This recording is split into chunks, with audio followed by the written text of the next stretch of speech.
On pense souvent qu'il suffit de rassembler des gens pour créer une équipe. Oui, Que ce soit dans une salle de classe, une réunion de profs ou un projet d'entreprise, on met des personnes autour d'une table et on s'attend à ce que la magie opère. et on est souvent déçu. On a toutes et tous fait l'expérience de la réunion qui tourne en rond ou du travail de groupe où il se passe rien. La réalité, c'est que c'est bien plus complexe. C'est l'éternel défi, ça. Le passage du groupe à l'équipe. Un groupe, c'est juste une collection d'individus. Une équipe, c'est autre chose, c'est une entité où le tout devient plus grand que la somme de ses parties, où une alchimie se crée. Et c'est justement cette alchimie qui nous intéresse aujourd'hui. Comment on la provoque? Qu'est-ce qui fait qu'un collectif fonctionne, qu'il devient créatif, efficace? Et ou, au contraire, qu'il implose. Exactement, qu'il implose sous le poids de tensions, des malentendus. C'est un vrai défi, parce que les dynamiques humaines sont souvent invisibles. On sent bien que quelque chose coince, une tension, une résistance, mais on a du mal à mettre le doigt dessus. C'est précisément ce qu'on va explorer en se plongeant dans l'ouvrage Travailler et faire travailler en équipe d'Estelle Mathieu et Florence Mériou. C'est présenté comme une boîte à outils, une sorte de manuel de navigation pour comprendre ces courants sous-marins. Mhm. Il s'adresse à la base aux enseignants, mais en le lisant, on se rend compte que ces leçons sont universelles pour quiconque doit collaborer ou diriger un collectif. Ce qui est fascinant, et c'est le point de départ du livre, c'est que le mot groupe lui-même nous donne une piste. Ah oui, Il vient de l'italien, gruppo, qui est étymologiquement proche du mot nœud. un nœud. Voilà. Un groupe, c'est donc un ensemble de liens, de relations complexes qui se tissent, qui se nouent. J'aime beaucoup cette image du nœud. Parce qu'un nœud, ça peut être ce qui relie solidement, mais ça peut aussi être ce qui bloque tout. Un sac de nœuds inextricable. Précisément. Et la mission que nous propose cet ouvrage, c'est de devenir des experts en nœuds. Apprendre à défaire ceux qui paralysent et à renforcer ceux qui unissent. D'accord. Et pour ça, le livre nous guide à travers un parcours logique. D'abord, comprendre à la psychologie des groupes, ensuite y trouver sa place, puis faire travailler les autres en groupe, et enfin, monter des projets collectifs. C'est ce chemin qu'on va suivre. Alors, plongeons dans cette psychologie du groupe. On imagine souvent que le leader, c'est la personne avec le titre officiel. Le prof, le manager. Oui, le chef. Mais j'ai l'impression que dans beaucoup d'équipes, il y a une autre personne, parfois plus discrète, qui a une influence énorme sur l'ambiance et les décisions. Le livre aborde cette idée de leadership informel. Absolument. Et il lui donne un nom très parlant, la personne centrale. La personne centrale. Attention, ce n'est pas forcément le chef. La personne centrale, c'est celle qui cristallise l'émotion dominante du groupe à un instant T. C'est le pôle affectif, le centre de gravité émotionnelle, autour duquel les autres gravitent, consciemment ou non. Donc, ce n'est pas une question de hiérarchie, mais de psychologie. C'est la personne qui donne le « là » émotionnel. Le livre donne des exemples de ces profils? Oui, et c'est ce qui rend le concept très très concret. Il y a par exemple le patriarche, Le patriarche. celui qui incarne la sécurité. Il est sévère mais juste et on lui obéit parce qu'il protège. Il y a le leader, qui suscite l'admiration, celui à qui on veut ressembler. D'accord. Mais il y a aussi des figures plus sombres. Le tyran, qui obtient la soumission par la peur. Hmm. Et face à lui peut émerger le héros, celui qui se révolte et qui soude le reste du groupe contre le tyran. Il y en a d'autres? Oui, il y a aussi le séducteur, celui qui incarne la transgression, qui ose faire ce que les autres n'osent pas, et qui les autorise, par son exemple, à le suivre. Ce qui est contre-intuitif là-dedans, c'est que le vrai pouvoir n'est pas toujours là où se trouve le titre. Le manager qui ignore ça, qui ne voit pas qui est la véritable personne centrale, Il est condamné à ne gérer que la surface. c'est ça. Pendant ce temps, les vraies décisions, l'ambiance, tout ça se joue ailleurs, de manière invisible. C'est une clé de lecture fondamentale.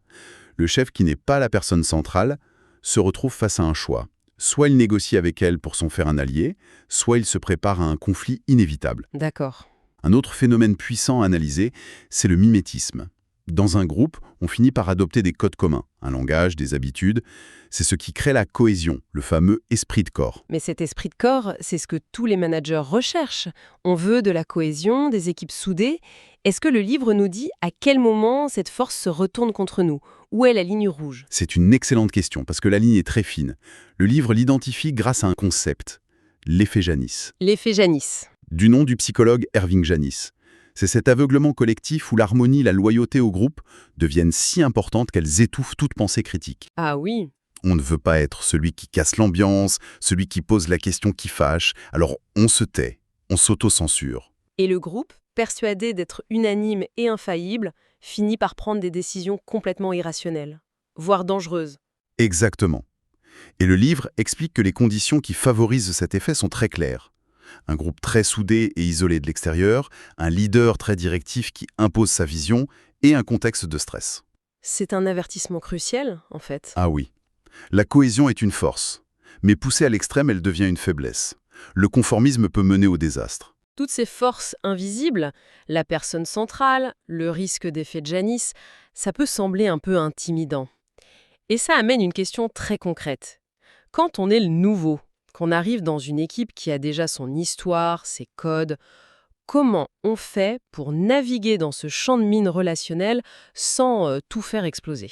Alors, la tentation, quand on arrive, c'est de vouloir faire ses preuves, de montrer ce qu'on vaut, de s'imposer. Bien sûr. Le livre propose une approche radicalement différente, presque contre-intuitive. La première étape, ce n'est pas l'action, c'est l'observation. L'observation. Comprendre comment l'équipe fonctionnait avant notre arrivée. Donc, le livre suggère qu'un nouveau venu devrait agir moins comme un employé et plus comme une sorte d'anthropologue pendant les premières semaines. C'est une parfaite analogie. Cartographier le terrain. Qui prend le café avec qui? Qui roule des yeux quand la direction parle? C'est ce décodage qui serait la vraie clé de l'intégration. C'est exactement ça. Il s'agit de comprendre les nœuds existants avant de vouloir tisser sa propre place. C'est une posture d'humilité qui montre une volonté de s'adapter avant de vouloir changer les choses. D'accord. Et le livre retourne aussi le miroir.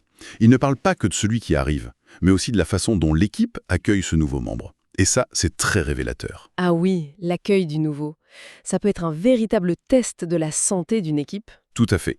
L'ouvrage liste des attitudes à proscrire qui sont de vrais pièges.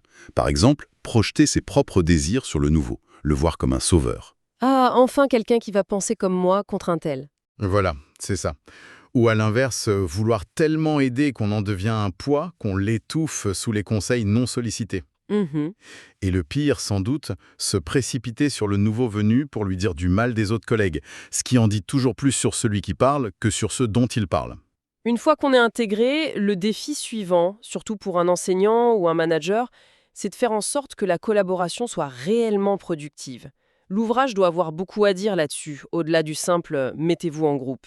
Oui, et il insiste sur les bénéfices humains avant même les bénéfices pédagogiques. Pour l'élève timide, le groupe c'est un cocon. Il se sent soutenu, il ose davantage prendre la parole. Il est moins exposé. Moins exposé, voilà. Pour l'élève plus agité, le groupe a un effet canalisateur. La pression des pairs, le fait d'avoir une tâche concrète, ça le cadre. Et je suppose que pour l'élève qui est plus dans l'opposition, le travail de groupe change la dynamique. Il n'est plus dans un face-à-face direct avec l'autorité. La relation est triangulée par les autres, ce qui apaise les tensions. C'est exactement ça. Mais ce qui est fondamental, et le livre insiste beaucoup là-dessus, c'est que le rôle de l'enseignant ou du manager change radicalement. Il n'est plus celui qui se tient devant. Non, il n'est plus celui qui délivre le savoir ou les ordres.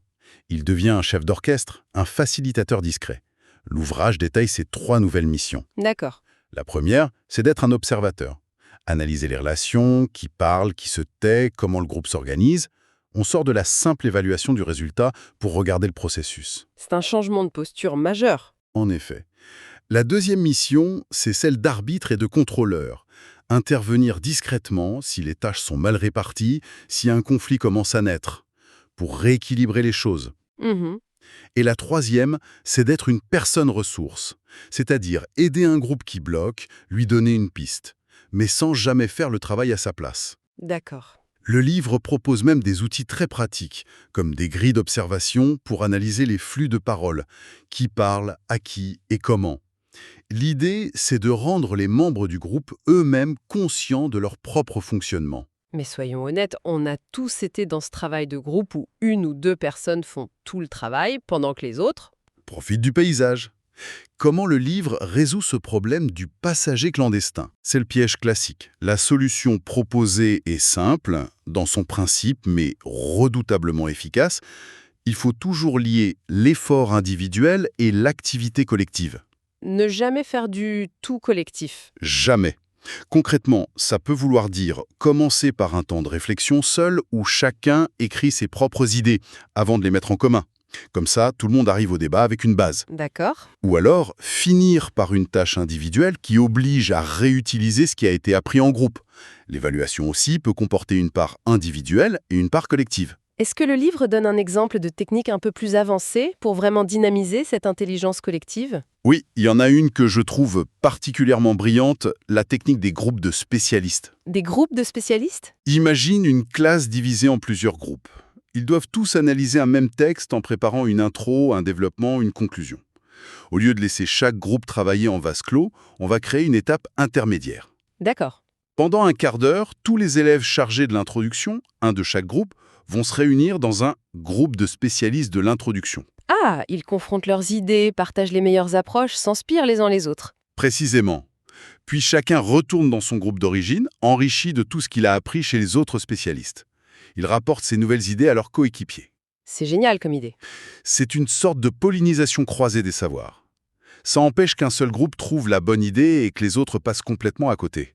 Ça élève le niveau général. En somme, ce qui ressort de cet ouvrage, c'est qu'il nous apprend à lire un groupe, à voir au-delà des apparences, des discussions de surface, pour comprendre les courants émotionnels, les jeux de pouvoir silencieux, les besoins cachés de chacun. C'est une compétence qui va bien au-delà de la salle de classe. C'est une compétence humaine fondamentale. Que l'on soit enseignant, manager ou simple membre d'une équipe, comprendre ces mécanismes permet de naviguer plus sereinement et de collaborer plus efficacement. Ça désamorce les conflits avant qu'ils n'explosent. Et on comprend que ce n'est pas juste un livre de théorie.